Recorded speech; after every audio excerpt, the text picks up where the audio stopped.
Hello students, आज अपन बात करेंगे diversity in the living world में बायोलॉजिकल क्लासिफिकेशन से रिलेटेड। बायोलॉजिकल क्लासिफिकेशन में सबसे पहले आज अपन देखेंगे इंट्रोडक्शन। ठीक है, तो देखिएगा ये आपके बायोलॉजिकल क्लासिफिकेशन की बात करेंगे और इसमें सबसे पहले अपन बात करते हैं इंट्रोडक्शन की। तो सभी बच्चे ध्यान से पढ़िएगा इसको। ठीक है, ये इंपॉर्टेंट टॉपिक है, आपके क्लासिफिकेशन से काफी बार क्वेश्चन पूछे जाते हैं और हर एग्जाम में इसके क्वेश्चन पूछ लिए जाते हैं। तो देखिएगा, जीवों का जो वर्गीकरण है वो सबसे पहले वैज्ञानिक मानदंडों के अकॉर्डिंग अरस्तु ने बताया था और बताया कि साधारण आकारिकी लक्षणों के आधार पर आप किसी भी जीव का वर्गीकरण कर सकते हैं। तो अपन कह सकते हैं जीवों के वर्गीकरण का सर्वप्रथम वैज्ञानिक मानदंडों का जो वर्गीकरण है वो अरस्तु द्वारा दिया गया। क्लियर? वर्गीकरण के लिए साधारण आकारिकी लक्षणों को इन्होंने चुना था। क्या किया था? साधारण आकारिकी लक्षणों का चुनाव किया था। क्लियर? तो देखिएगा, ये हो गए आपके अरस्तु। किस तरीके से लक्षणों को चुना इन्होंने आकारिकी आधार पर कि प्लांट का आकार कैसा है, स्मॉल है, मीडियम है या लार्ज है। ऐसे ही एनिमल्स के लिए, प्राणियों के लिए बात की इन्होंने और कहा कि किस हैबिटेट में, किस आवास में पाए जाने वाले जीव हो सकते हैं। तो ये हो सकते हैं आपके लैंड मतलब धरातल पर पाए जा सकते हैं, पानी में पाए जा सकते हैं और वायु में, हवा में पाए जाने वाले जीवों का वर्गीकरण बताया इन्होंने। क्लियर? नेक्स्ट देखिएगा, अरस्तु का वर्गीकरण। प्लांट्स, पादप जो हैं किस तरीके से 3 पार्ट्स में डिवाइड किए गए इनके द्वारा। देखिएगा, लार्ज जो हैं वो पेड़ को रखा, ट्रीज, फिर उससे मीडियम साइज के जो हैं, ना छोटे ना ज़्यादा बड़े, उनको सर्ब्स कहा मतलब झाड़ियाँ कहा, और हर्ब्स, शाक, जो बिल्कुल छोटे प्लांट होते हैं स्मॉल साइज के। क्लियर? तो देखिएगा, ये लार्ज स्टेम लिए हुए ट्री हो गए। इसके बाद सर्ब्स, झाड़ियाँ हो गई।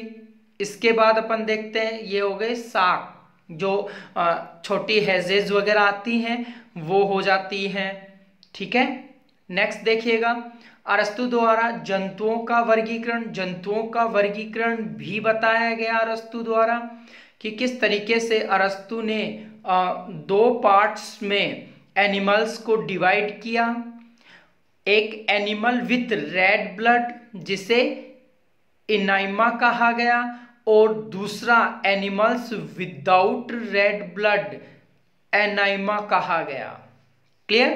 तो अपन बोल सकते हैं कि ऐसे जीव जिनमें आरबीसी प्रेजेंट होती है, आरबीसी प्रेजेंट होगी, इनाइमा एनिमल्स होंगे, और जिनमें आरबीसी एब्सेंट होगी, आरबीसी यहां क्या होती है?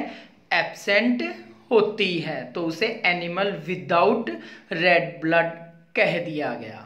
क्लियर?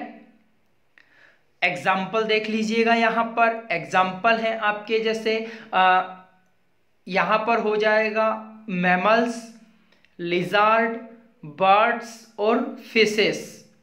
क्लियर? मछलियां वगैरह। और यहां हो जाएंगे इंसेक्ट, कीट और जेलीफिश। क्लियर? नेक्स्ट देखिएगा, अब अपन बात करते हैं कैरोलस लिनियस के काल में जो प्राणियों का या पादपों का जो वर्गीकरण दिया गया था वो कौन सा था? द्विजगत पद्धति, या यूं कह सकते हैं 2 किंगडम सिस्टम। क्लियर? तो अपन कहेंगे कि कैरोलस लिनियस के काल में पादपों और प्राणियों के वर्गीकरण के लिए कौन सा जगत विकसित हुआ? द्विजगत पद्धति विकसित की गई, जिसमें उन्होंने प्लांटी को रखा और एनिमेलिया को रखा। प्लांटी में पादपों को रखा और एनिमेलिया में प्राणियों को रखा। ये हो जाते हैं आपके लीनियस क्लियर। नेक्स्ट देखिएगा, टू किंगडम जो क्लासिफिकेशन है, प्लांटी और एनिमेलिया। प्लांटी और एनिमेलिया को रखा प्लांटी में प्लांट्स लाइक कैरेक्टर वाले ऑर्गेनिज्म को और प्लांट्स को रखा, और एनिमेलिया में एनिमल्स लाइक कैरेक्टर रखने वाले ऑर्गेनिज्म और एनिमल्स को रखा। यहां पर देखिएगा, ये तो प्लांटी किंगडम हो गया, और किंगडम एनिमेलिया जिसमें सभी टाइप के जो एनिमल हैं उनको शो किया गया है आपके स्लाइड पर। क्लियर बेटा? ओके। नेक्स्ट देखिएगा, इस पद्धति के अनुसार यूकैरियोटिक मतलब ससीम केंद्रिकी एवं प्रोकैरियोटिक असीम केंद्रिकी। ठीक है, तो अपन कह सकते हैं कि यहाँ पर जो है वो यूकैरियोटिक और प्रोकैरियोटिक जो ऑर्गेनिज्म है उनको सेपरेट नहीं किया गया था। ठीक है, अभी आप आगे वाली स्लाइड्स में इसको डिटेल से देखेंगे। और ना ही एक कोशिकीय और बहुकोशिकीय जीवों को सेपरेट किया गया, ऐसे ही ना ही प्रकाश संश्लेषी और अप्रकाश संश्लेषी, प्रकाश संश्लेषी मतलब हरित शैवालों को, और अप्रकाश संश्लेषी जैसे कवकों में भी विभेदन नहीं किया गया था। क्लियर?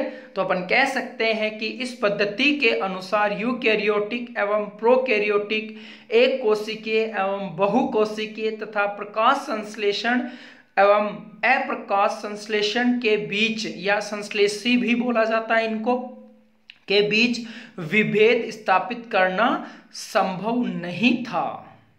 ठीक है, ओके। और ना ही यहां पर यह विभेदन किया गया। जीव जगत वर्गीकरण के अनुसार पादपों के अंतर्गत कौन कौन से ऑर्गेनिज्म को इंक्लूड किया गया है यहां पर, वो देखिएगा आप लोग। देखिएगा, बैक्टीरिया, सभी बैक्टीरियाज को यहां पर पादपों वाले किंगडम में मेंशन कर लिया गया।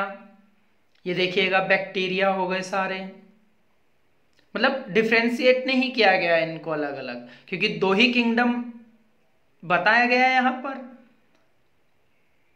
एल्गी को भी यहीं रखा प्लांट्स में, फंजाई को भी प्लांट्स में रखा, ब्रायोफाइट्स को भी प्लांट्स में ही इंक्लूड किया गया, टेरिडोफाइट्स को, ये देखिएगा, टेरिडोफाइट्स को भी प्लांट्स में ही इंक्लूड किया गया, जिम्नोस्पर्म्स को भी, जिम्नोस्पर्म जो होते हैं इनको जो है प्लांट्स में ही सम्मिलित किया गया। ऐसे ही अपन बात करते हैं, एंजियोस्पर्म को भी प्लांट किंगडम में मेंशन किया गया। तो अपन कह सकते हैं कि प्लांट किंगडम में जीव जगत वर्गीकरण के अनुसार बैक्टीरिया को, एल्गी को, फंजाई को, ब्रायोफाइट्स को, टेरिडोफाइट्स को, जिम्नोस्पर्म को और एंजियोस्पर्म को, इन सभी को इंक्लूड किया गया। क्लियर बेटा? ओके। नेक्स्ट देखिएगा, ये एंजियोस्पर्म फ्लावरिंग प्लांट है। नेक्स्ट अपन कह सकते हैं कि लिनियस ने प्रोकैरियोटिक बैक्टीरिया, नील हरित शैवाल तथा अन्य समूह को यूकैरियोटिक में या यूकैरियोट्स में रखा। ये देखिएगा, प्रोकैरियोटिक बैक्टीरिया हो गया, ऐसे ही ये हो गया ब्लू ग्रीन एल्गी, मतलब इन सभी को एक ही समूह में मेंशन कर दिया गया। क्लियर? ओके। नेक्स्ट देखिएगा, टू किंगडम जो क्लासिफिकेशन है इसमें बात कही गई कि टू किंगडम सिस्टम के अकॉर्डिंग यूनिसेलुलर और मल्टीसेलुलर मतलब एक कोशिकीय और बहुकोशिकीय जीवों को एक ही साथ एक ही ग्रुप में रख दिया गया। जैसे अपन बात करते हैं क्लेमाइडोमोनास एंड स्पाइरोगायरा को एल्गी में रखा गया। कहां पर रखा गया?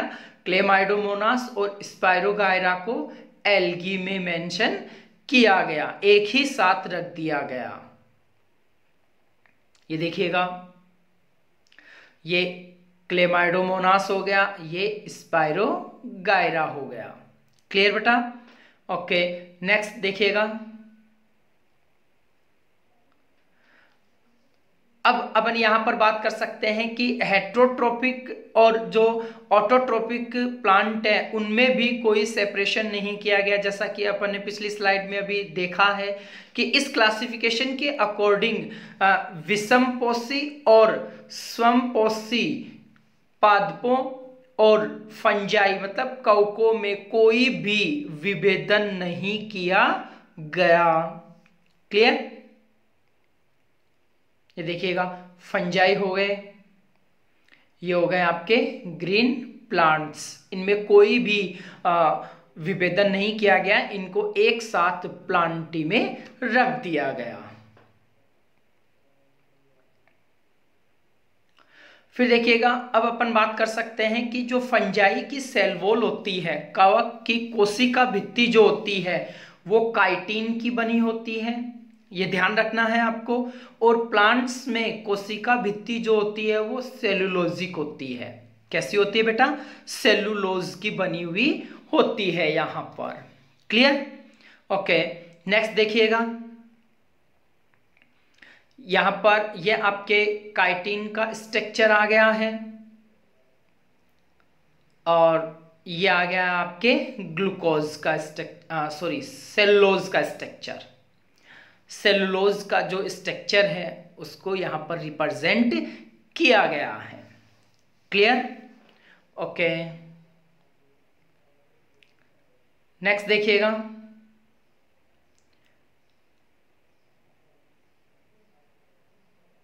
और जब अपन बात करते हैं कि टू किंगडम क्लासिफिकेशन में जो है वो अलग अलग कोई भी ऑर्गेनिज्म है उन सभी के लिए ये एक साथ दो ही किंगडम बना दिए गए, जो इसका एक आप बोल सकते हैं ड्रॉबैक रहा। ठीक है? समय के साथ जीवों के वर्गीकरण की पद्धति में अनेक परिवर्तन आए और जैसे जैसे जीवों की वर्गीकरण जो पद्धतियां हैं, जैसे जैसे समय बढ़ता गया, अलग अलग वैज्ञानिकों द्वारा अलग अलग पद्धतियां प्रचलित की गई। ठीक है? या उनके पद्धतियों के बारे में बताया जाने लगा। द्विजगत पद्धति के पश्चात अनेक वैज्ञानिकों द्वारा अनेक लक्षणों को सम्मिलित किया गया।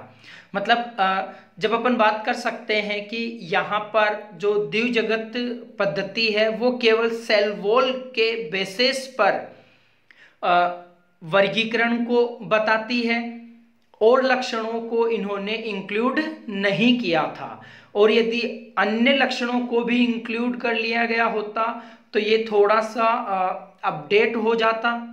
ठीक है? पर इन्होंने ऐसा नहीं किया, ये केवल कोशिका भित्ति पर आधारित वर्गीकरण माना जाता है। क्लियर? ओके, नेक्स्ट देखिएगा, सेल स्ट्रक्चर, जो अन्य लक्षण है कि कौन कौन से लक्षणों के आधार पर आप वर्गीकरण के लिए नई पद्धतियां प्रचलन में ला सकते हैं। तो हो गया सेल स्ट्रक्चर। सेल स्ट्रक्चर के आधार पर सेल स्ट्रक्चर देखिएगा, एक सेल है, इसमें डिफरेंट ऑर्गेनेल्स प्रेजेंट है, कोशिकांग उपस्थित है कोशिका में। जैसे अपन बात करते हैं माइटोकॉन्ड्रिया हो गया, रफ एंडोप्लाज्मिक रेटिकुलम हो गया, सेल मेम्ब्रेन हो गया, साइटोप्लाज्म हो गया, न्यूक्लियोलस हो गया, क्रोमेटिन हो गया, राइबोसोम्स हो गए, न्यूक्लियर मेम्ब्रेन हो गई। जो जेनेटिक मटेरियल होता है उसके बाहर एक मेम्ब्रेन होती है जिसे न्यूक्लियर मेम्ब्रेन भी कह दिया जाता है। फिर smooth endoplasmic reticulum, Golgi apparatus, microtubules और सेंट्रियोल्स, लाइसोसोम और सीलिया प्रेजेंट होते हैं। ये एक सेल का स्ट्रक्चर है। क्लियर? वैसे साइटोलॉजी में अपन इसको डिटेल से स्टडी करेंगे। क्लियर? नेक्स्ट देखिएगा, नेचर ऑफ सेल वॉल, कि सेल वॉल का नेचर कैसा है, किस तरीके से सेल वॉल बनी हुई है, उसको भी अपन देख लेते हैं। तो देखिएगा सेल वॉल जो होती है 3 पार्ट्स से मिलकर बनी होती है। First middle lamella, primary cell wall, plasma membrane. ठीक है, ऐसे ही इसमें जो कंपोजिशन होता है वो पैक्टिन होते हैं, सेलोज होता है और हेमोसेलोज होता है। ठीक है, पैक्टिन जो ये ब्लू कलर जो दिखाई दे रहे हैं फाइबर लाइक स्ट्रक्चर, ठीक है, वो हो जाता है पैक्टिन। रॉड शेप स्ट्रक्चर है, ये हो जाता है सेलुलोज। और हेमिसेलुलोज जो जिग जैक रॉड दिखाई दे रही हैं, लाइंस दिखाई दे रही हैं रेड कलर की, ये हो जाती हैं आपके हेमिसेलुलोज। तो अपन कह सकते हैं पैक्टिन, सेलुलोज और हेमिसेलुलोज सेल वॉल में पाया जाता है। ठीक है, ओके, नेक्स्ट देखिएगा।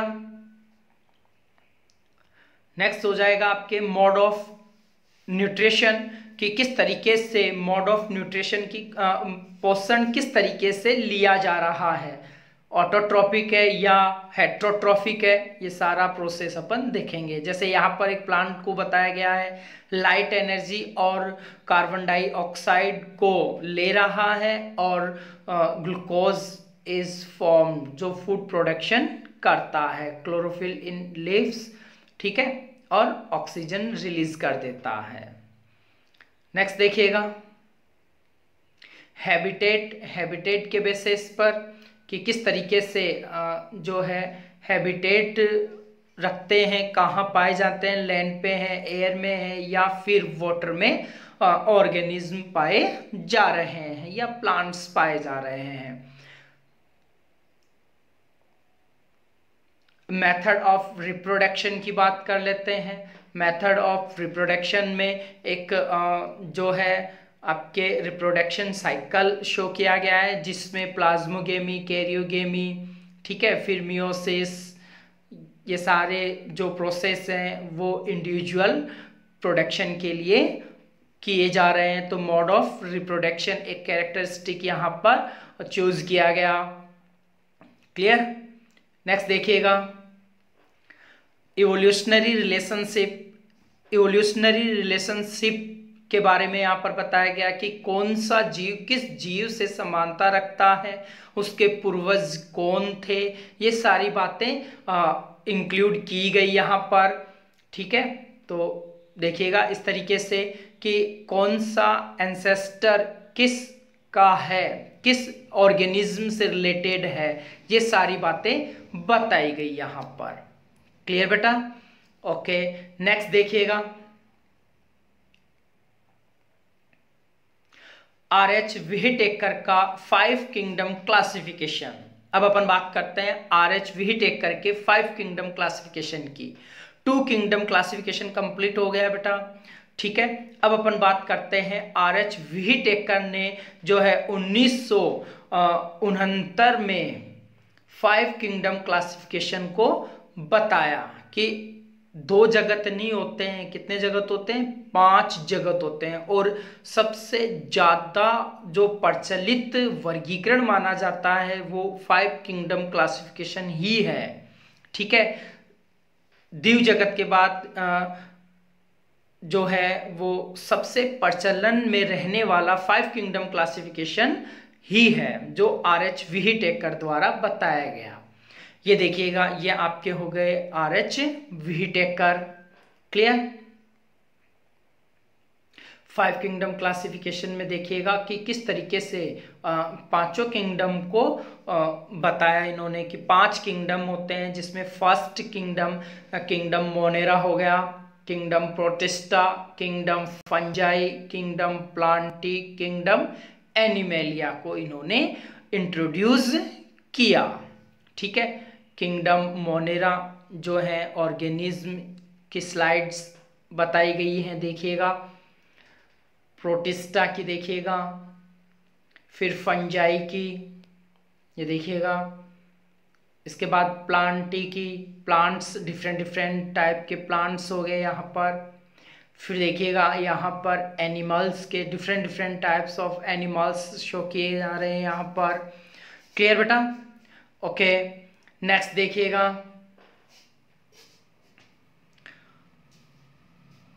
नेक्स्ट हो जाता है आपके फाइव किंगडम क्लासिफिकेशन के कैरेक्टरिस्टिक अपन देख लेते हैं एक बार एक टेबुलेट फॉर्म में। ठीक है, कि एक टेबल बनाई जा रही है आपके लिए और उसमें सभी कैरेक्टर्स को इंक्लूड किया गया है। क्लियर? ओके, तो देखिएगा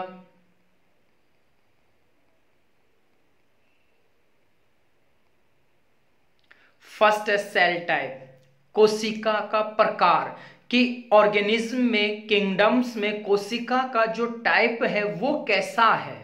ठीक है, तो यहां पर मोनेरा की बात करते हैं तो मोनेरा में प्रोकैरियोटिक होता है। कैसा होता है बेटा? प्रोकैरियोटिक टाइप होता है सेल का। क्लियर? प्रोटिस्टा में देखते हैं तो यूकैरियोटिक हो जाता है, फंजाई में भी यूकैरियोटिक, प्लांटी में भी यूकैरियोटिक, एनिमेलिया में भी यूकैरियोटिक टाइप होता है। क्लियर? ऐसे ही अपन बात करते हैं सेल वॉल की, कोशिका भित्ति की। कोशिका भित्ति किसकी बनी होती है? तो मोनेरा में देखिएगा नॉन सेलुलोजिक होती है और पॉलीसेकेराइड और एमिनो एसिड की बनी होती है। कैसी होती है? नॉन सेलुलोजिक, पॉलीसेकेराइड और एमिनो एसिड की बनी होती है। इसके बाद जो है प्रोटिस्टा में प्रेजेंट इन सम, कुछ में सेल वॉल पाई जाती है। सभी प्रोटिस्टन में सेल वॉल प्रेजेंट नहीं होती है, कुछ ही प्रोटिस्टा मेंबर्स में ये सेल वॉल प्रेजेंट होगी। क्लियर? फंजाई में देखिएगा प्रेजेंट होती है बट यहां पर सेलुलोज की नहीं बनी होती। प्लांटी में प्रेजेंट होती है और सेलुलोज की बनी होती है। एनिमेलिया में एब्सेंट होती है, कोई सेल वॉल नहीं पाई जाती यहां पर। क्लियर? ओके, नेक्स्ट देखिएगा nuclear membrane. Nuclear membrane Monera में जो है वो एब्सेंट होती है, मतलब इनके जेनेटिक मटेरियल के बाहर कोई ऐसा मेम्ब्रेन प्रेजेंट नहीं होता है जो उसको कवर करके रखता हो। क्लियर? इसका मतलब अपन कह सकते हैं न्यूक्लियर मेम्ब्रेन एब्सेंट होगा यहां। नेक्स्ट, प्रोटिस्टा में प्रेजेंट होता है न्यूक्लियर मेम्ब्रेन, फंजाई में प्रेजेंट होता है, प्लांटी में प्रेजेंट होता है और एनिमेलिया में भी प्रेजेंट होता है। Next, body organisation. Body organisation शरीर का संगठन कैसा है, अपन बात करते हैं यहाँ पर कि शरीर संगठन क्या है। ठीक है, तो यहाँ देखिएगा मोनेरा में सेलुलर मतलब यूनिसेलुलर मतलब पूरी एक ही कोशिका पाई जाती है। प्रोटिस्टा में भी यूनिसेलुलर होता है, एक कोशिकीय जीव है ये। मोनेरंस एक कोशिकीय जीव है, प्रोटिस्टा एक कोशिकीय जीव है। ठीक है, नेक्स्ट देखिएगा मल्टी सेलुलर और ल्यूज टिश्यू प्रेजेंट होते हैं यहाँ पर। यहाँ देखिएगा फंजाई में जो है बहुकोशिकीय संरचना आ जाती है शरीर संगठन में और अदृढ़ उत्तक उपस्थित होते हैं। लूज टिश्यू मतलब अदृढ़ टिश्यू होंगे, उत्तक होंगे। ऐसे ही प्लांटी में देखिएगा, प्लांटी में टिश्यू, उत्तक और अंग पाए जाते हैं। ऐसे ही एनिमेलिया में देखिएगा, एनिमेलिया में टिश्यू होंगे, ऑर्गन होंगे, ऑर्गन सिस्टम होता है मतलब उत्तक होंगे, अंग होंगे और अंग तंत्र पाया जाता है, सुविकसित अंग तंत्र पाया जाता है। क्लियर बेटा?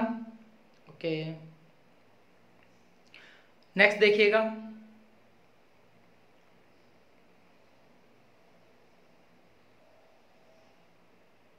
Mode of nutrition. Mode of nutrition की बात करते हैं कि भोजन का प्रकार कैसा है या क्या मोड है न्यूट्रिशन का।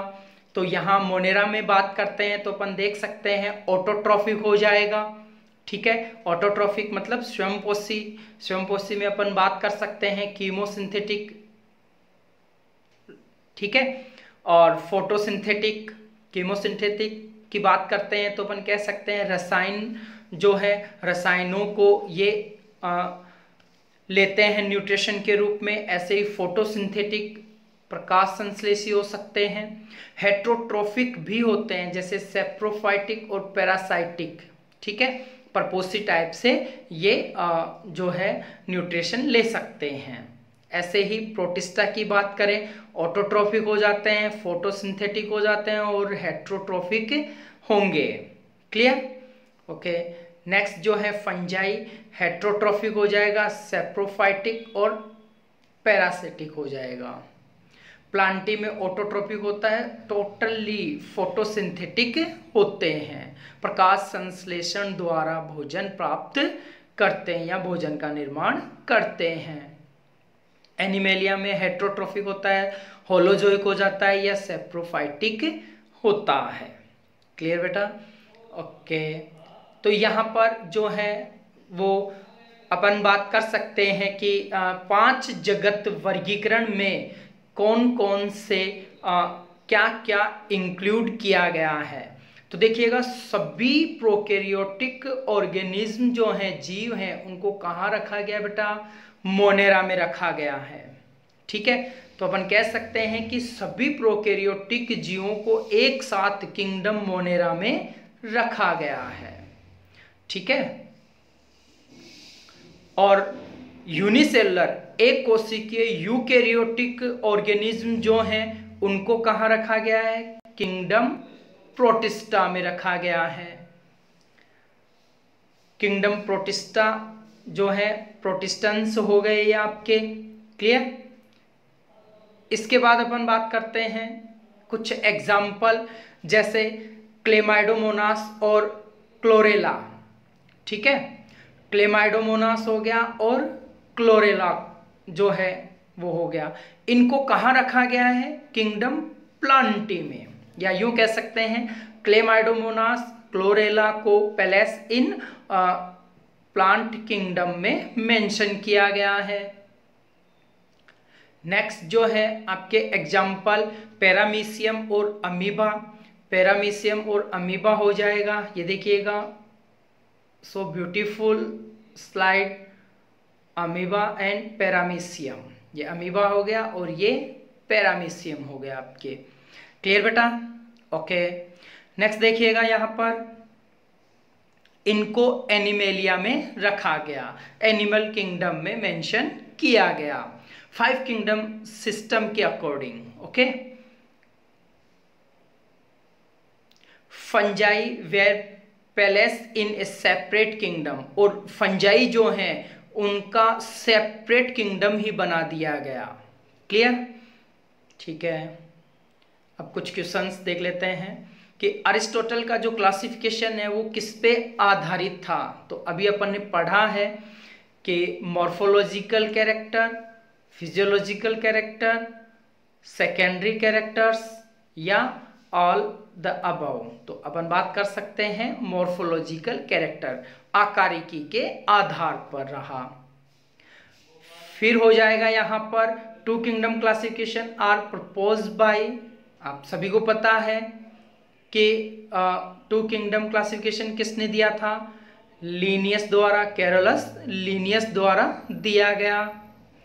नेक्स्ट जो क्वेश्चन है आपके, according to 2 kingdom system classification chlamydomonas and spirogyra, chlamydomonas और स्पाइरोगायरा को 2 किंगडम क्लासिफिकेशन के आधार पर या सिस्टम में कहाँ रखा गया? कौन से किंगडम में रखा गया? फंजाई में, प्रोटिस्टा में, एल्गी में, नन ऑफ दीज। तो ये हो जाएगा एल्गी में। क्लेमाइडोमोनास और स्पाइरोगायरा को कहाँ रखा गया? एल्गी में। RH Whittaker propose 5 kingdom classification दिया था इन्होंने, ये देखिएगा 5 किंगडम क्लासिफिकेशन। ठीक है, तो यहां तक सभी बच्चे ध्यान